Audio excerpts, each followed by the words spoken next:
So if you look at your life now, where do you get time just to zone out, just space to be? What's the balance like? I'm going to guess that that's probably a bit off. Now, I know your career is probably flying, but that takes more concentration now thanks to fatigue and the fact that your menopausal brain just requires so much more from you. And then when you get home, you don't get time to decompress. There's always someone there wanting to talk to you when you just want to get out of your head and check out for 5 minutes. And then that makes you feel guilty because these are the people you love, right?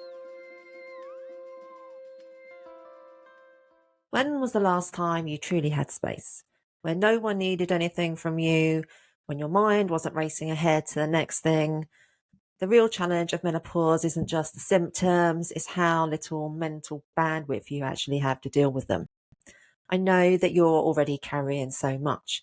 You've got work responsibilities, family commitments, all that life admin. And then on top of that, menopause throws in the anxiety, the brain fog, the disruption, the exhaustion, disrupted sleep. I know that you've read the tips, you've read all the Instagram posts, you already know all the things that you should be doing, but the reality is that you don't. And why is this important during menopause? So the hormonal changes you're going through lead to shifts in brain chemistry, which is why things like anxiety creep in, low mood, irritability. The important thing to recognize is that this isn't your fault. Your body's going through a huge transition. Stress plays a major role in that. So estrogen has protective effects against cortisol and other stress hormones. And as estrogen declines, you lose that kind of resilience and that ability to regulate. So even if nothing else in your world has changed, you're going to be feeling more stress anyway.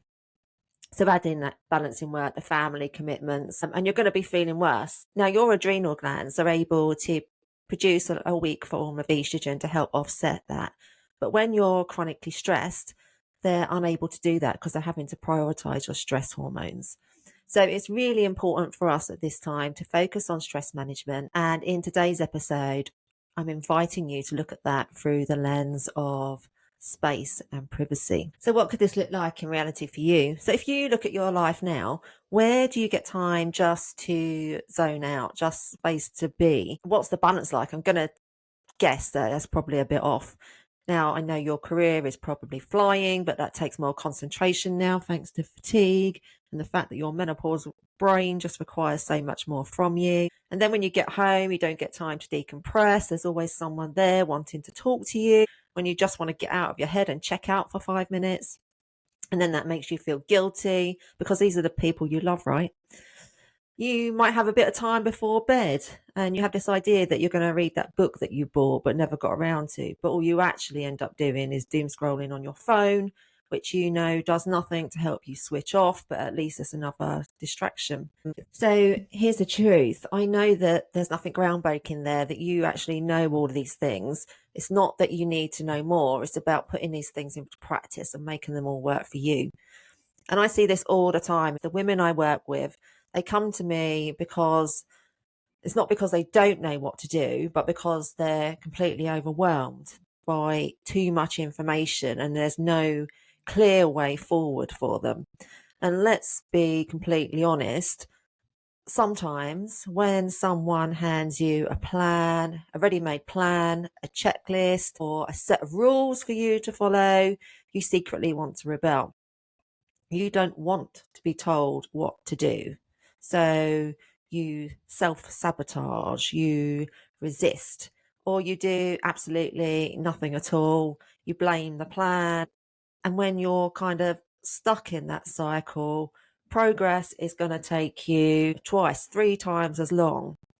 But what if the problem isn't actually you? What if we look at this from a different point of view? What if the issue is that the plans and the rules that you've been trying to implement just weren't designed for real life?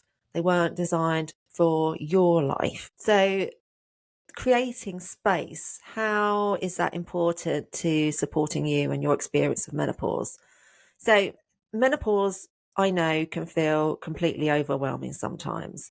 And carving out space for yourself is Well, I think it's the key to supporting your nervous system and really giving you a way in to manage symptoms like anxiety, burnout, and overwhelm. I keep referring to space, but what does that actually look like in real life? So, there are some practical ways to design space that support your symptoms, and it's connecting the two up so you can understand why you're doing what you're doing. So, things like starting your day without your phone. So instead of rolling over, immediately grabbing your phone, heading on to the socials to see what everyone's been up to, how about heading outside for a short walk in the natural morning light?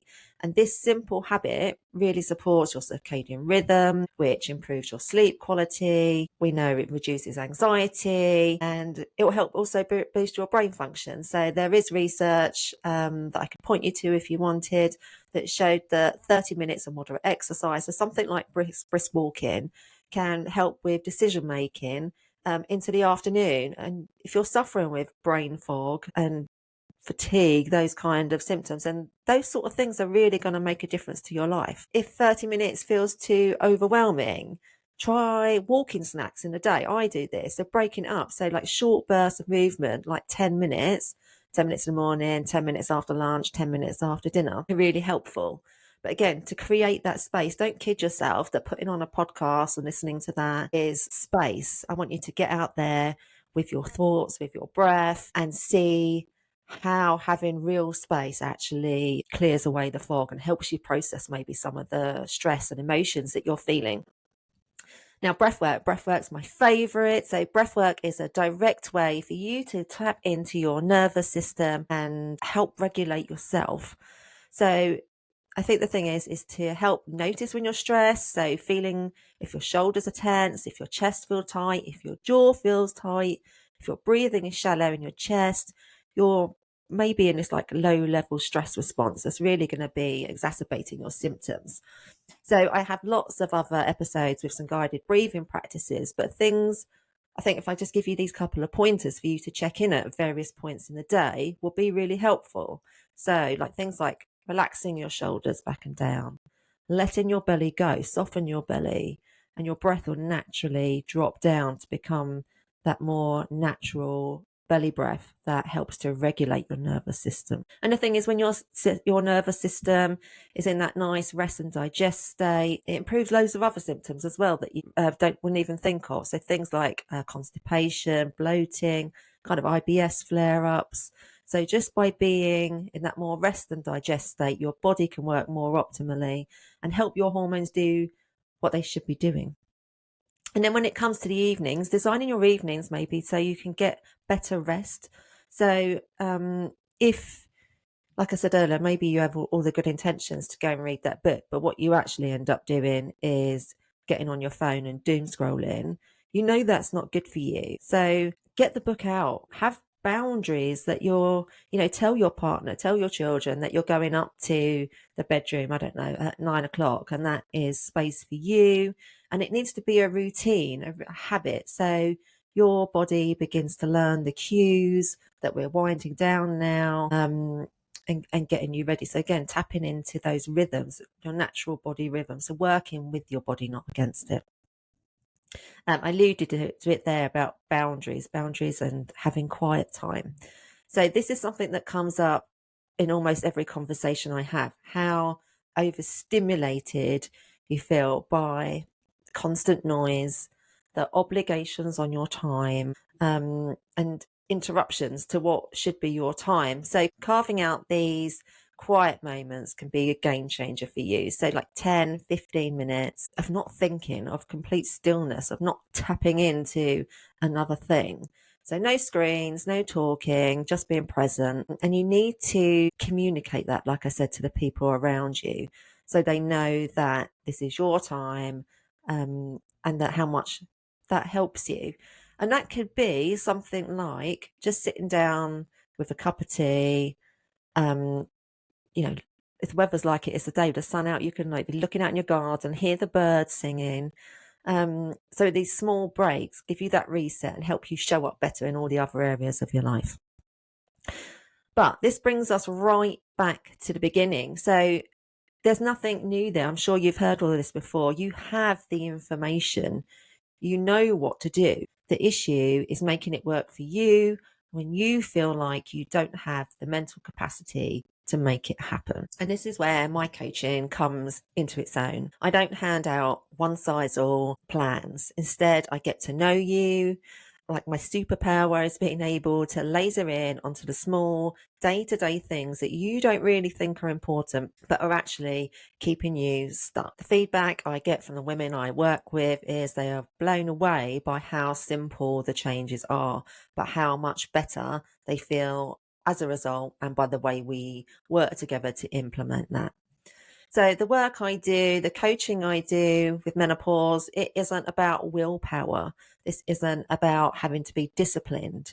This is about finding a way that works for you. So you actually do it and you feel the difference fast. Maybe at this point you're thinking, this sounds like exactly what I need. So who do I work with? I don't work with everyone. Coaching is a two-way process. The women I work with are ready to stop going round in circles. They're ready to start making real progress. They're action takers. So if you are tired of waiting for things to magically change, if you are ready to make your life easier, not harder, then I'm here for that. If you have listened to this and decided that, yep, I need this, I'm ready to go, this is my time, message me, email me with the word turning point, and we can talk through your options. Thanks for listening today. I always appreciate you tuning in. Let me know what you thought in the comments. If there's anyone that you think would appreciate listening to this, please share the episode with them. Thanks for listening today. I really appreciate the support. Have a good day. Bye.